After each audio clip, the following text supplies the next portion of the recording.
And here is Susan Burns. Hi, can our three panelists come up, please? Okay, so the topic right now is philanthropy. And how can we expand philanthropy to address the challenges that we've been talking about today? So we've got three panelists who are experts. You good? On our panel. You probably know most of them, but I'm going to just briefly introduce. Elizabeth Moore, you've heard from today. She is a conservation and philanthropist who has given millions to conservation causes. And I remember talking to John about her once, who said she has probably had more impact on preserving natural lands in Sarasota's history than almost anybody else, than almost any other philanthropist.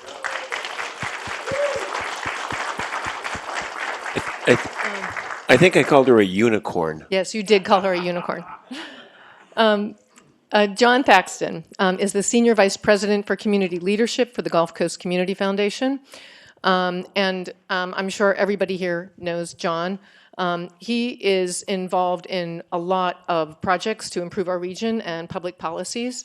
And he was a 12-year county commissioner? You were 12 years a county commissioner? Yeah. And he has been really involved at the Gulf Coast Community Foundation in sustainable initiatives such as the Community Playbook for Healthy Waterways. And on the other end, we've got Matt Sauer. And if you didn't know Matt Sauer previous to his role at the Barancik, the Charles and Marjorie Barancik Foundation, that's because he was kind of behind the scenes as let me find it, executive editor, general manager of the Sarasota Herald Tribune and the Florida regional editor for Gannett. And he oversaw 20 newsrooms in Florida. And during his time, the paper won 2 Pulitzers and many, many other awards. And now Matt is really involved in lots of projects and grants in the region, but also in green initiatives. So the fact that you're all here means that not only are you interested in this whole topic about a changing climate, but you're hoping there's something that you can do about it.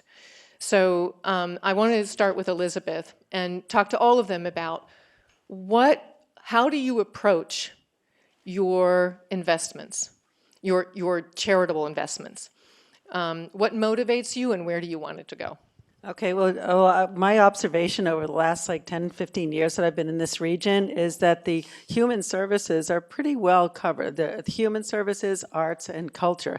I'm not saying I don't invest and donate to those causes, but I feel like my particular, where I can really make an impact is in the environment and science areas.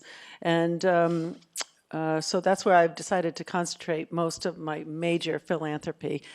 Occasionally I find some crossbreeds, like an art museum that wants me to be like a gala chair, and I go, why would you want me, the environmentalist in the community, to be your art gallery, art museum chair?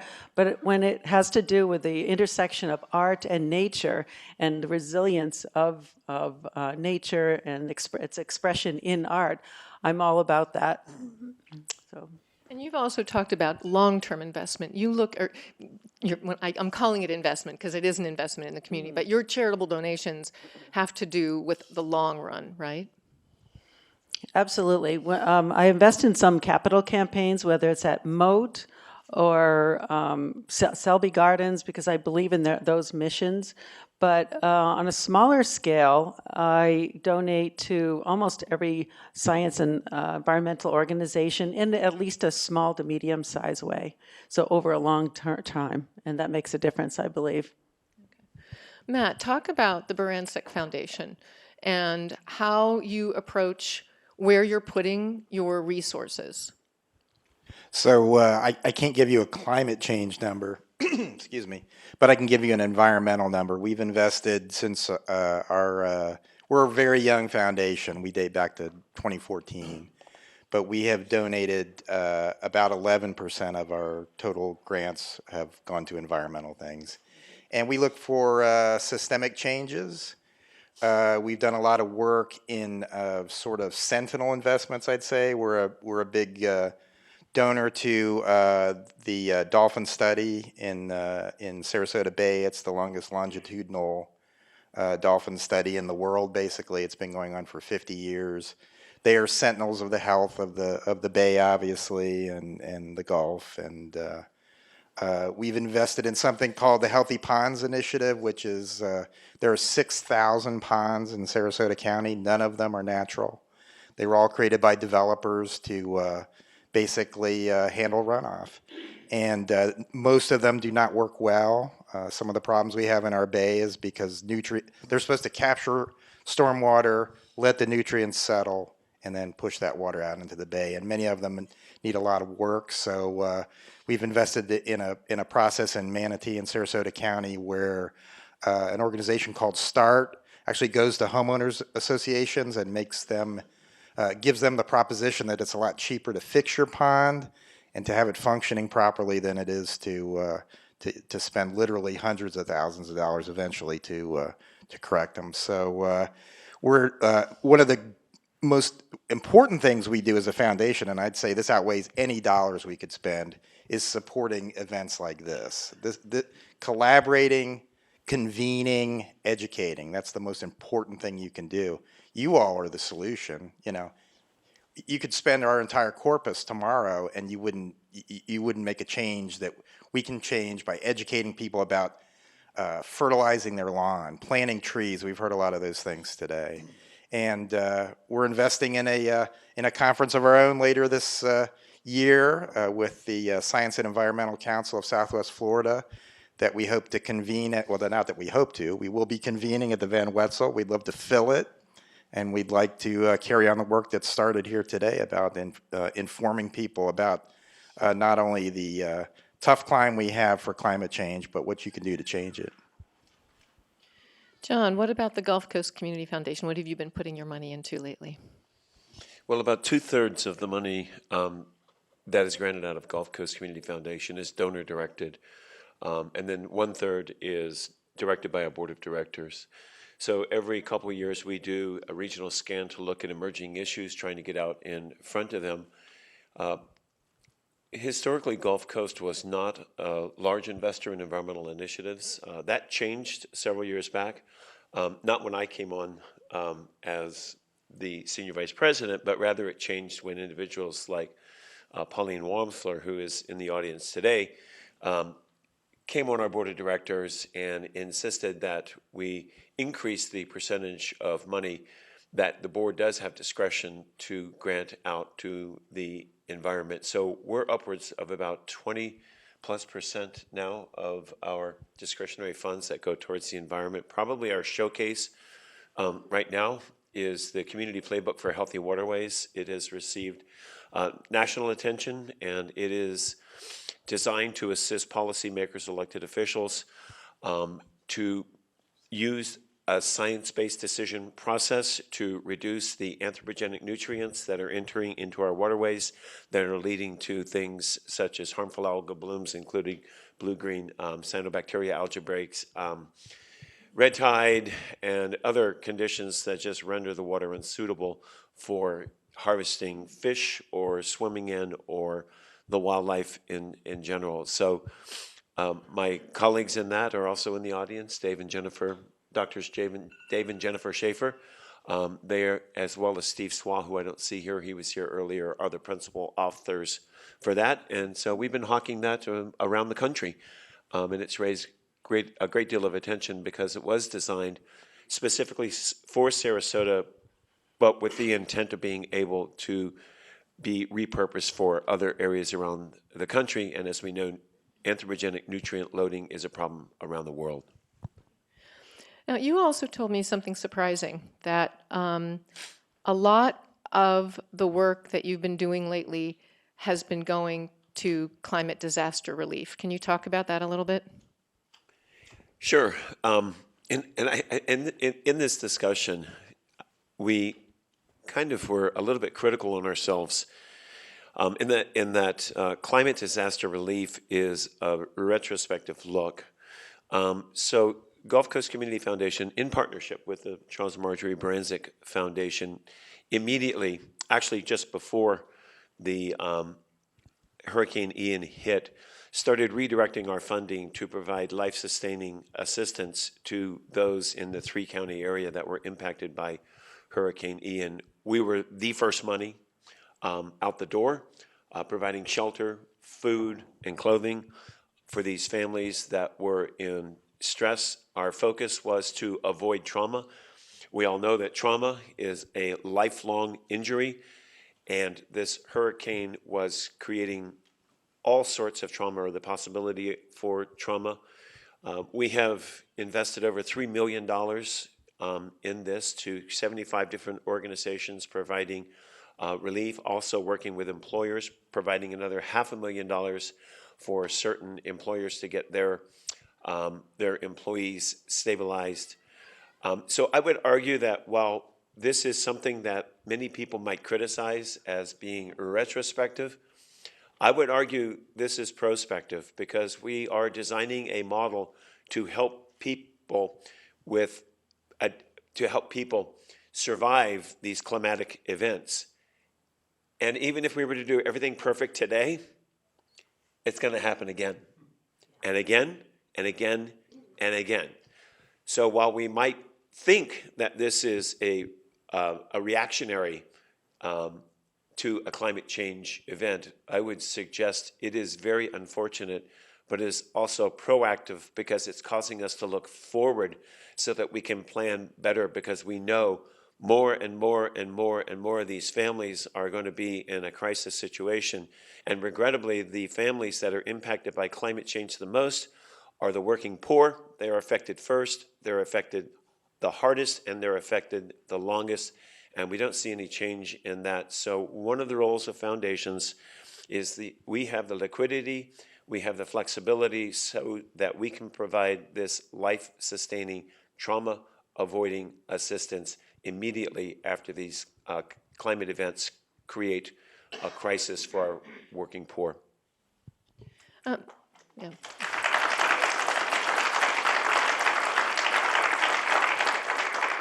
I think all three of these individuals have talked to me about there's a real social justice issue to climate change, and that part of what they're all interested in is ameliorating some of that impact on communities that have really no resources to pull themselves out of a hole once a disaster strikes.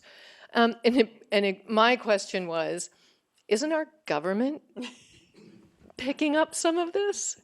Isn't that where some of our taxpayer dollars should be going? What's going on with public policy? Does anybody want to take that? Well, I think all three of us have noticed that the role of government, and especially in this region, has been declining, and throwing that responsibility onto philanthropy in general. As Bob said earlier, only about 2% of all philanthropy is going to climate, but there's a lot of pressure on us right now. I personally feel it's a great collaboration, a partnership with the foundations, the family foundations, the community foundations, and individuals to come together and take up that slack. It's not really that fair, because a lot of the responsibility really does belong with the government.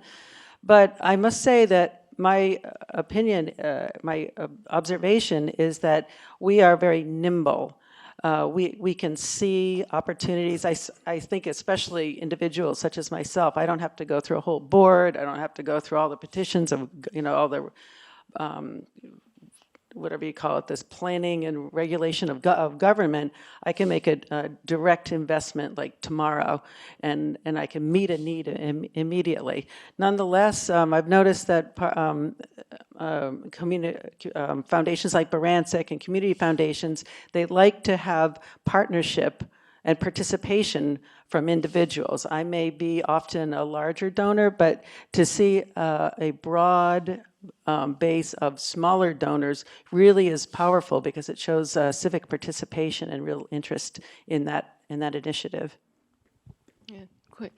I also think we talked a little bit earlier, and I think that the Charles and Marjorie Barancik Foundation, I'm not sure if, John, you may have made this point, that we may not have a great deal of corporate philanthropy in our region yet, but the foundation that you're part of, it was built upon business success. And their impact on the community has been immense so far. And so that it's just, people come into our community who can make a huge impact if we reach them. And I do think that's what, what part of your philanthropy is doing, is that kind of education and outreach. You are doing something, Matt, your foundation at Selby Gardens. Do you want to talk a little bit about your net zero project? This predates me, so I'm not an expert on it by any means, but we made a large investment in the parking structure that's going on to the Selby Gardens project, and it'll be a net zero, basically structure, and that's kind of the nut of it. Well, I wish we had the rendering, because it's fantastic that they're putting this up.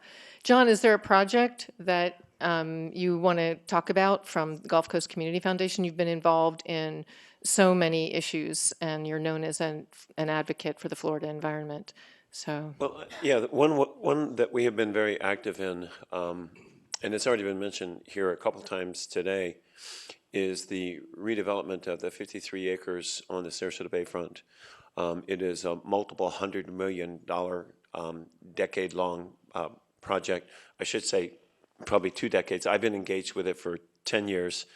I was part of the original planning team that put it together, and our concept there was to provide a working, living educational example about what a waterfront property can be and how it can be responsive to climate change, sea level rise, and improve natural systems. So some of the things that we've been doing there, we've heard some terms such as strategic retreat and other things to move hardened structures away from the shoreline, which is exactly what is happening at the bay.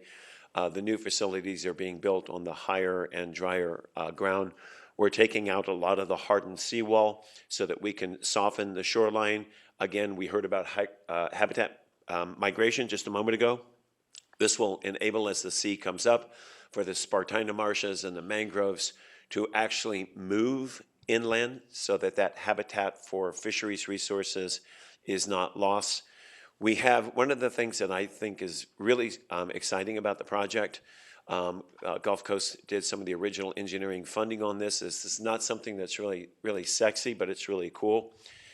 There are stormwater treatment facilities now on the bay, including nutrient barrier trenches and advanced stormwater treatments that are, for the first time in 100 years, treating the untreated polluted stormwater that's coming off of a large part of downtown Sarasota before it enters the bay. Yeah, so, baffle boxes. Yeah, thank you, the baffle boxes. So I like that. They're baffle boxes. Baffle boxes, I'm sorry. Yeah. And there's a transparent one there that if you want to take a child or something to see, you can do it. So it's cool because it is in essence turning back the hands of time and correcting the mistakes of the past, which you rarely get to do, especially in a built metro environment.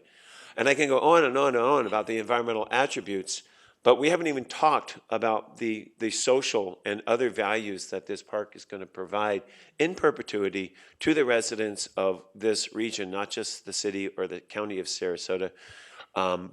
I look forward to retiring and bringing my grandson to the park one day. And so that, I don't know, that's a cool project, I think. Very cool. Does anybody have any questions? When are you retiring? Who, me? I'm retiring in 2 years. Elizabeth, you've been involved in a lot of these projects. You want to talk a little bit about this? That's true. Since John brought up the Bay, it's one of my really favorite projects that's going on right now. And I can't join in as much as the community foundations and Barancik have, but I do my part. And I was asked because that people, the leadership over there knows that I care deeply about carbon sequestration, tree removal, the removal of trees all over this area. So I funded the tree nursery over there, which is a demonstration of saving trees, digging them up, and then reusing them instead of just chopping them down into little pieces. And hopefully that'll be an incentive or a motivation for developers not to just cut their trees down when they're building a project, but to consider spending a little bit more digging them up. Likewise, over at Selby Gardens, I'm funding the solar rooftop and garden over there on top of the the education's building over there. So, and I'm also, I thought I was one of the lead, and I still am one of the lead donors of the dolphin biology assessment. I go out every year, and I'm so pleased that organizations all chip in to create something so wonderful that Randy Wells has a world-renowned 50-year study on dolphins. And I get out there with in my booties and catch the dolphins and boots on the ground, as well as my philanthropy. So once again, it's the collaboration. It takes a village to get all this done. We don't really rely on the government that much. We take care of our community. And we have a hugely philanthropic community here. So the last question for each one of you: how do we raise that 2% that's going to climate change issues into something a little larger, like maybe 10%? Your ideas? Well, like I just said, I'm boots on the ground out there. I'm a HOA officer in my community. I am fixing the ponds with the Healthy Ponds Initiative myself and getting funding. I hope to be a role model for my neighborhood up in Bradenton. And also what we worked on is some matches. Okay, if Barancik chips in X amount and Elizabeth chips in X minus something, and then to inspire others to get involved. I think that in this extraordinary bipartisan world that we live in, one of the things that I find that is not partisan is economics. And I think we need to frame the climate change investments of today as economic investments into the future. And I think that is a tune that both sides of the aisle can sing to. And I wish it were something more thoughtful, such as preserving our earth for future generations. But for some reason, that doesn't seem to resonate, but the economic argument does. The economic argument is real, it's truthful, and so whatever it takes. Yeah, I would just echo what John said. I mean, in my opening statement to the conference, which was, I talk to government people all the time. I talk to business people, and usually the assumption is you're coming with some bleeding heart, I'll say it, left-wing kind of approach to something. But the proposition of climate change, just like the affordable housing crisis, is existential. It is hard dollars and cents. If you enjoy the services you receive in Sarasota, then you need to get involved, because we are pushing families out of this community on a daily basis who can't afford to live here, who are victims of Hurricane Ian, or who can't find a place to live. And when they leave, they're cooking the golden goose. I moved here 50 years ago, and it used to be an affordable place to live. It is not anymore. And if you're raising a family and you're trying to get by, it's incredibly difficult. And these people provide that rich lifestyle that we enjoy. And if they leave, it ends. And it's that real. And I think that's the way we can sell it to people who are not traditionally philanthropists. Great answers. Let's thank our panelists. And